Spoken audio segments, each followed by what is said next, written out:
Okay, thank you very much, and welcome to the Direct Engagement Show. Pleased to announce it with the partners of CanadaOne.com as well as the Globe and Mail.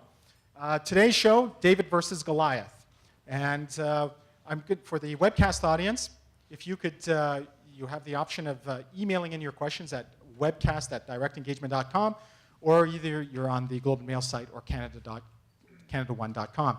Anyways, today's event or show is David Goliath, competing against the giants. And as we all know, as SMBs or small medium businesses, large companies beat you in terms of resources from the size of the markets, marketing budgets, number of sales people they have, customer service staff they have, et cetera, et cetera. But you know what?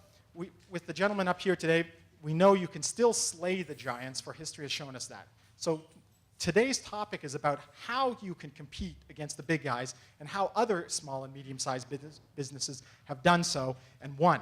Today's show's from 1 hour. I'm going to commence first with our spotlight panelists. The first panelist, Steve Abrams, is the co-founder of Street Brewery.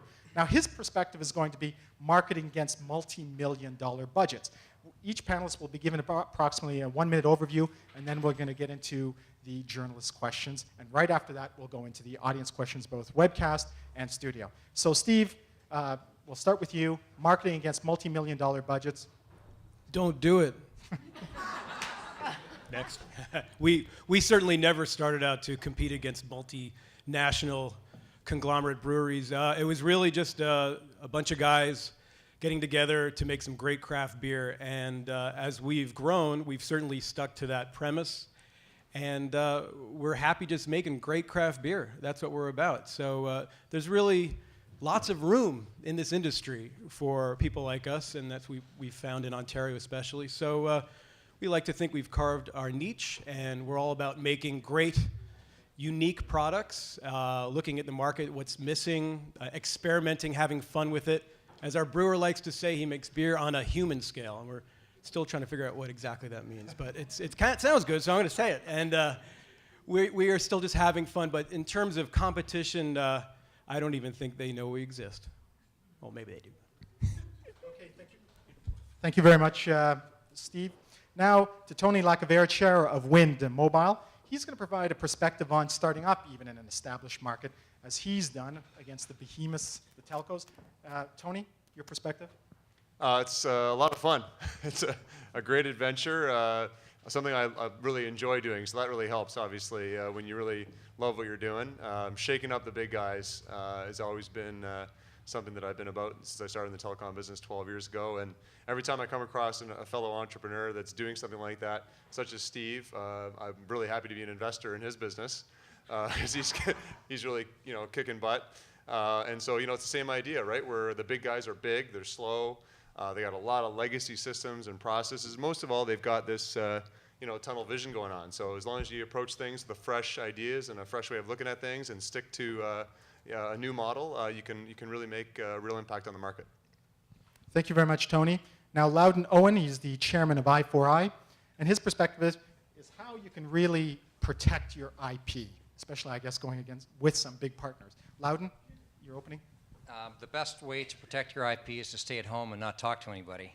And then no one's going to steal it, but you're going to stay at home a long, long time, and you'll be quite lonely. I think when you go to market and you decide you're going to expose what you're doing and make that big first leap, get a patent if you can afford it, protect yourself in every possible way, and find good people around you. Michael Volpe, the founder and the chief technology officer and the inventor of the patent, is here, and you work with terrific people like Michael in building the organization so that whatever happens going forward, you can withstand the battles they'll ensue inevitably. If you have something good, people surprisingly want to take it away from you. So you protect it up front, be aware of the risks that are out there, find great partners, and in our case, be prepared to go to court, be prepared to fight, because you can win. Okay, thank you. Now, Leyland Brown, she's the Vice President of Commercial Solutions, HP Canada, and we wanted her on the perspective of leveraging IT. So you're hearing, first and foremost, the high level, what are the key essentials that a small business can utilize IT? Where would you recommend they go? Technology is the one component of your infrastructure that's got a proven ability to help you increase revenue, save money through cost savings and increase the productivity of our employees. But like a lot of times, small businesses don't necessarily want to invest in the technology. And really, it's about using that technology to level the playing field so that you can compete against the big guys.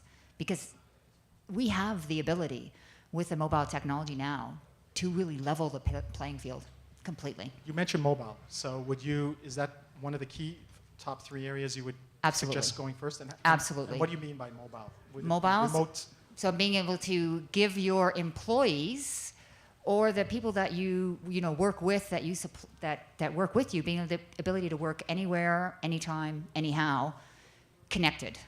And that's the piece that, with that whole connected piece is key. Okay, so opening comments. We've got those now in a high level. And we're going to start with Julie King. And Julie King is publisher and managing editor of CanadaOne.com. It's the largest small business website in Canada. Now, Julie, your first question.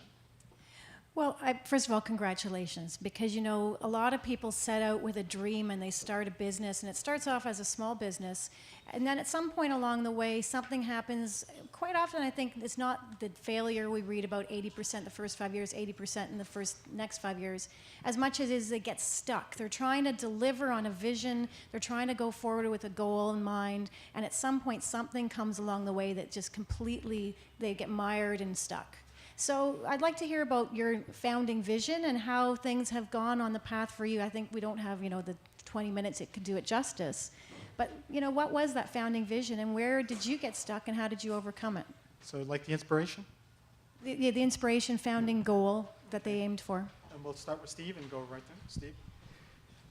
Well, the founding vision, as I said before, was about making great craft beer and really sticking to that. So that's been the premise. Also, staying close to home and community. As we branched out to other cities, selling our beer, we really tried hard to stay close to the community, and we like to call it our Liquid to Lips program. So it's all about getting people to try our beer, and events have been a huge thing for us, and I love to go and pour beer. It works. And whether it's a rib fest or a music festival or a movie festival, beer certainly makes people happy, and we like to be a part of that community. So as we've grown, we've tried to stick to that principle. But as to the point about partners, I'd say that's huge to have people that you trust implicitly in getting involved as you grow and as you get new people involved, to be able to let go of some of the initial jobs that maybe you didn't do so well. And when we started, I wore a few hats that didn't fit my head too well. I was an awful bookkeeper. And so I think that's another key point. What made you go for beer, though? Was it a passion you had?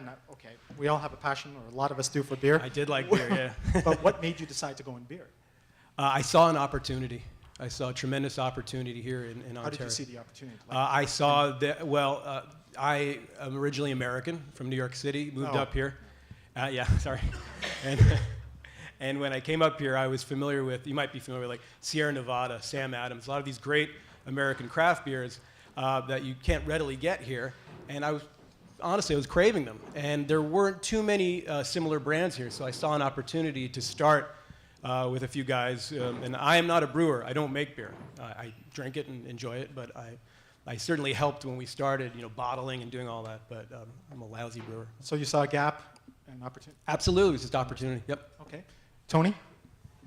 I think Canadians love to hate their wireless carrier, their cable company, their phone company, and I was just like every other Canadian who's had a bad experience. When I was younger, I didn't have any credit, couldn't get a cell phone, couldn't even get really Rogers cable because I didn't have any credit. So it's always a problem to, getting. And then of course, as soon as you don't pay, they cut you off right away. So anyway, I'm a frustrated customer.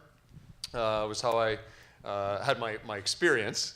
But I also went to school with a bunch of great people in engineering at U of T, and we developed a lot of software while we were at school, and we decided to take some of that software that we created and designed to create some new telecom solutions and really bring software into the telephony world. So this is like 97, 98, 99 timeframe when software-based telephony was really coming in. Now, VoIP is really the term that was used more recently. And got to a point, though, to answer your question, Julie, I think that my business has gone through a number of evolutions, and it got to a point where, it started out as a small business, and it was really like a bunch of young guys, and we were having a good time and drinking beers. I wish Mill Street was around. And it was truly a small, business, 3 or 4 or 5 people. And as it's gone through many iterations, many evolutions, and as it's gotten larger, when I think back, over the points that I'd say were pivot points, it got to a size in 2005 where it was just starting to get large enough that now the big guys kind of knew who we were, and we were occasionally we'd win a contract, and we were still sort of just not really on the radar, just kind of on the periphery, and I decided at that point that we either needed to kind of make the business much larger or sort of go home kind of thing, and we acquired at that time a firm called Yak Communications. So I decided to move forward. We acquired Yak Communications, and that had like the opposite effect of what I thought, which I thought was like, okay, now we're going to be bigger, so now we can actually compete. And the reality was that we were still very, very small compared to the incumbents. So I learned a lot throughout that process, and said, you know what, in order to really actually now go the next step, we either need to sell the business or we need to make investment in infrastructure. And so that's when it led me in 07, 08 to find a big strategic investor to build wireless infrastructure in Canada, because we really could never go to the next level without, so I think it's sort of like getting to those points, and to answer your question directly, getting to those points and then making a decision. And I've met a lot of entrepreneurs that get stuck right there, like you said, and then what happens, and the business sort of coasts and gradually declines. So I think you gotta eat or be eaten would be my sentiment. Thank you, Tony. Loudon? iFry was founded to make sure we didn't cause trouble for anybody, just to be a friendly, small competitor in the world. And if you believe that, you haven't been seeing what's happened in the last couple of years. But I think Michael Volpe, who's the founder, should actually speak about what the vision was and what drove the company, because it's a very exciting story. Sure. So Michael? right there. And Michael's right in the audience here. So what was the founding vision? Yeah, and direction goals. Well, the founding vision was really straightforward. We had people who were interested, customers who were interested in what we wanted, and we wanted to satisfy that requirement. Goes back to your point. There's customers out there who have a need. It was not being satisfied by their current suppliers, and nobody had a vision, and they also had a vision. Most of our customers then and now have a vision of where they want the future to be. They're not sure what that future is, and I think one of the things that we brought to the table was we were willing to work with them on inventing the future, and that was part of the overall vision of the company, is how do we invent the future with our clients. Okay, thank you. Sorry, just to jump in there. What happened, I think, at i4i is that Michael and his co-inventor of the technology had a very profound, deep insight into the way the world would change with information management. And he's being modest about it here, but it was really poised to shake things up. But he knew, and we knew when we invested, and when I became chairman, it would take a long time. So inevitably, when you're dealing in what's called infrastructure, whether it's building a bridge or building a technology bridge, it takes time. And everybody faces some pretty tough hurdles.